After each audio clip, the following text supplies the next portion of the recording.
We're back with actor B.D. Wong, who is currently appearing in The Nanjing Race, a new play at McCarter Theater. Welcome. Thank you. You are probably most famous for your appearance in M. Butterfly, for which you won the 1988 Tony Award. And I think that performance is how you came to get your name. It is how I came to get my name. Your stage name, anyway, yes. B.D.? And that was in 1988. That was about, I guess, 6 years ago now.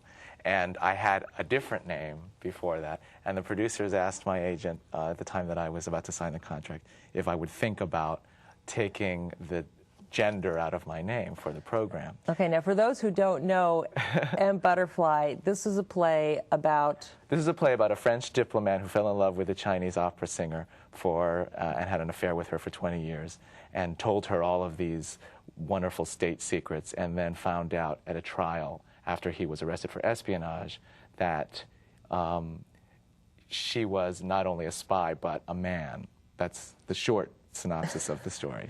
Well, so I was called upon to play someone who impersonated a woman for 20 years and engaged him in this affair, illicit affair. So in order to suspend that information from the audience, or to keep that from the audience, we chose to take the gender out of my name, and I used these initials. And then I had every intention of kind of going back to my old common, everyday, dumb name, and which you will not reveal to us. Which I will not reveal to the audience. But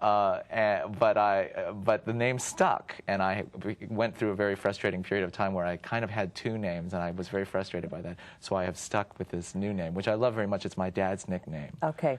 Well, we have a clip which is the commercial from M. Butterfly, which starred John Lithgow, and this is. This gives a little taste of the ambiguity involved in the play.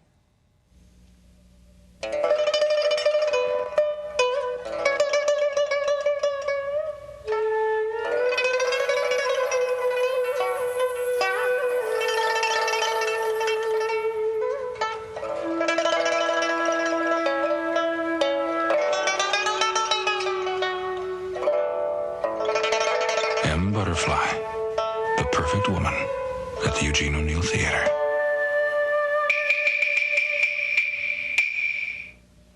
You were, in some ways, I think, chosen for that not only because you were talented, but because you were not well known. I guess so. I mean, you never know really why you're chosen. I suppose that was part of it. I'm not sure. I like to think it was just because I was the best one, but that's... But there was part of the surprise that nobody knew exactly who B.D. Wong was right. and what this character was. Right. Now, okay, you're not a terribly well-known actor. You are a Tony winner, and the next day, what happens? The phone rings off the hook, and you get to do anything you want? Well, you know, we all, I went through a great deal of anticipation of that prior to the opening of the play, and in some respects, it does happen. I mean, opportunities that opened up for me that I didn't have prior to Butterfly were remarkable, but that doesn't also mean that you can just choose whatever you want to do. Or it didn't mean that in my case. It's a very interesting career being an actor of color and being an actor of Asian American in specific, because the roles are relatively few and far between, without sounding like complaining about it or sour grapes or anything like that. It is a very challenging career to have. And so even in such a landmark kind of role as the role that I got to play in Butterfly, and the success that was able to come to me because of the success of the play, and hopefully because of my performance, even though I enjoyed that, I didn't really get to enjoy a lot of things that other actors might enjoy, because the roles aren't always just there for me to choose from.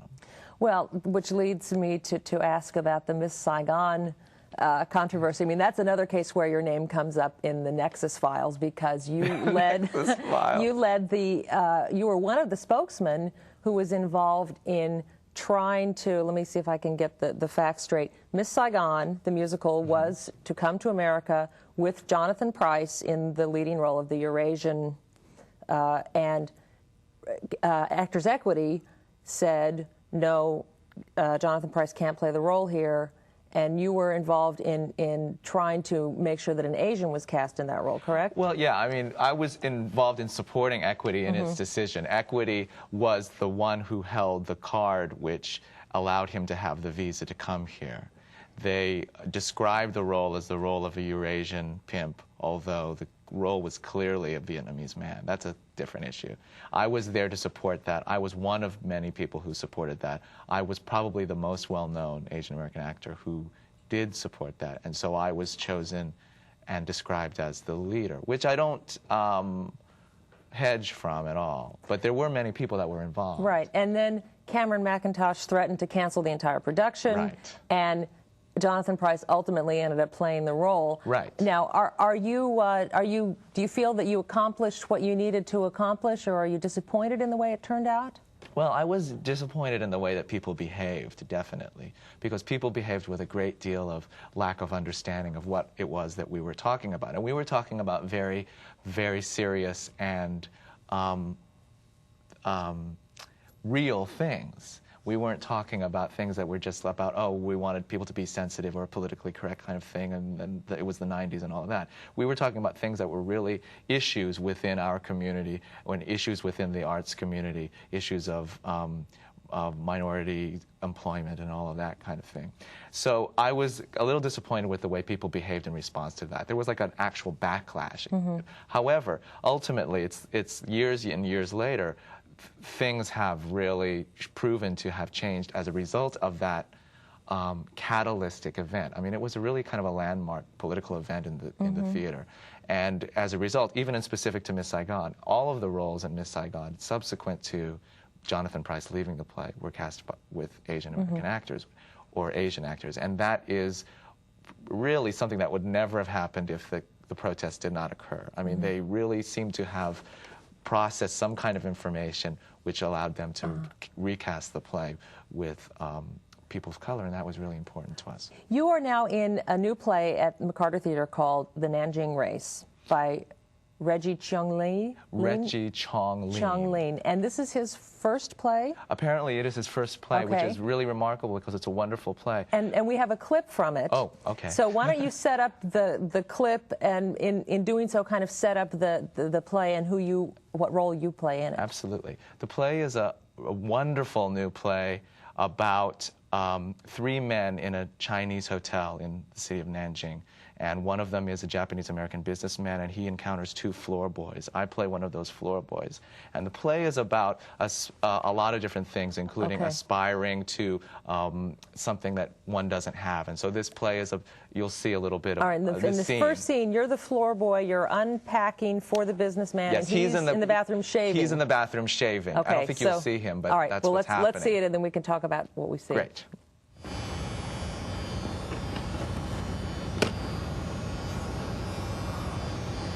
Foreign guests come, they think China backward. They don't like. I understand. I also don't like.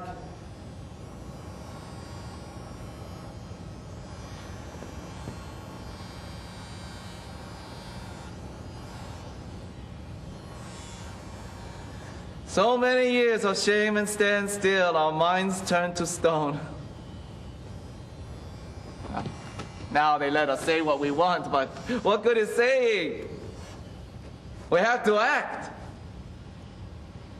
So many people worry about a wife, buy an apartment, buy a television, have a son.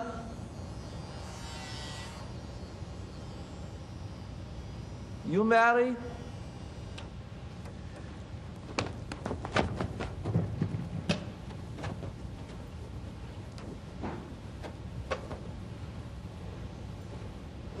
Time for my rest period. I come back later. Oh, you need me, please ring bell.